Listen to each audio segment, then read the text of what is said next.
ओडिया संस्कृतिर एक अभिछन्न अंग हेउछि पखाळ, जहाको पखाळ दिवस भावे पालन करा जाय। ए पर्व को नहीं सारा देश रे थिबा ओडिया लोकंका मध्यरे उत्साह देखिबाकू मिलिछि। देश बाहर थिबा ओडिया माने मध्य वीडियो कॉन्फ्रेंसिंग माध्यम रे ए दिवस पालन रे शामिल होइछन्ति। घरे घरे पखाळ सह पारंपरिक तियणर व्यवस्था करा जायथिला। गरम दिने शरीर को शीतलता देवा सह ओडिया परंपरा और जीवन शैलीर एक अभिन्न परिचय बहन करे। ଏହି ଅବସରରେ ନବରଙ୍ଗପୁର ଜିଲ୍ଲା ପ୍ରଶାସନ ପକ୍ଷରୁ ଏକ ବିଶେଷ କାର୍ଯ୍ୟକ୍ରମ ଆୟୋଜିତ ହୋଇଥିଲା। ଏହି କାର୍ଯ୍ୟକ୍ରମରେ ନବରଙ୍ଗପୁର ସାଂସଦ ବଳଭଦ୍ର ମାଝୀ, ତାଙ୍କ ପତ୍ନୀ ଏବଂ ଜିଲ୍ଲାର ବରିଷ୍ଠ ପ୍ରଶାସନିକ ଅଧିକାରୀମାନେ ଯୋଗ ଦେଇଥିଲେ। ସମସ୍ତେ ମିଳିମିଶି ପଖାଳର ସ୍ୱାଦ ନେଇ ଉତ୍ସବର ପରିବେଶ ସୃଷ୍ଟି କରିଥିଲେ। देखंतु आम ओडियांकर ओडिशारे जो प्रकार खाद्यपेयर व्यवस्था अच्छी पाग अनुकूल खाद्य तैयारी थाए। वर्षा दिने वर्षा अनुकूल खाद्य, शीत दिन से प्रकार खाद्य, खरा दिन से प्रकार खाद्य विभिन्न समय आम शरीर से प्रकार व्यवहार करता है। खरा दिने शरीर केमती ठंडा रहिबो से प्रकार खाद्य खाइबा दरकार एवं तापाई बासी पखाळ बहुत अनुकूल। केवल पेटा ठंडा रखा कथा ना, शरीर स्वस्थ रखिबो।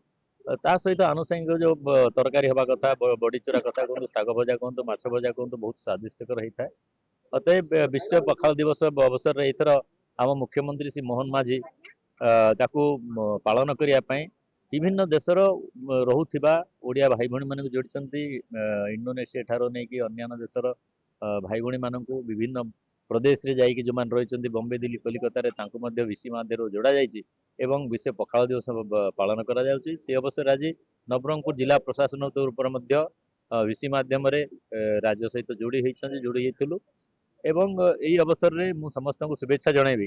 खरा दिन रे समस्ते पखाल सहित आनुषंगिक स्वास्थ्य अनुकूल खाद्य खातु, पखाल खातु, स्वस्थ रहतु। निश्चित भाव में देखु मुझे कहली जिते प्रकार खाद्य, जिते जातीय खाद्य, जिते श्रेणी खाद्य ओडिशार अच्छी, ओडियांकर अच्छी, कौन प्रदेश कि देश में ना एत प्रकार खाद्य एवं स्वादिष्ट खाना, समस्ते स्वास्थ्य अनुकूल खाद्य। तेणुक पखाल सहित अन्य खाद्य ओडियांकर खाद्य विश्व दरबार केवल लोकादृत करार ना, तार स्वास्थ्य कौन सुपरिणाम आपको मिल, आप शरीर केमती पाग अनुसार स्वस्थ रखार खाद्य आपंकर सहायक हम ताकू लोकादृत करार अच्छी। याद्वारा केवल लोक ओडियांकर खाना ही ना, ओडिया खाना खाना मध्यम व्यंजन मध्यम आम समस्त स्वस्थ रखार सफल हवा। नवरंगपुर रे एभली आयोजन ओडिया परंपरा को आहुरी मजबूत करिछि। यह युवपीढ़ी को आम संस्कृति सह जोड़ी रहिबार एक सुंदर सुजोग प्रदान करिछि। नवरंगपुर खरे सुपासिंग रिपोर्ट, NTV।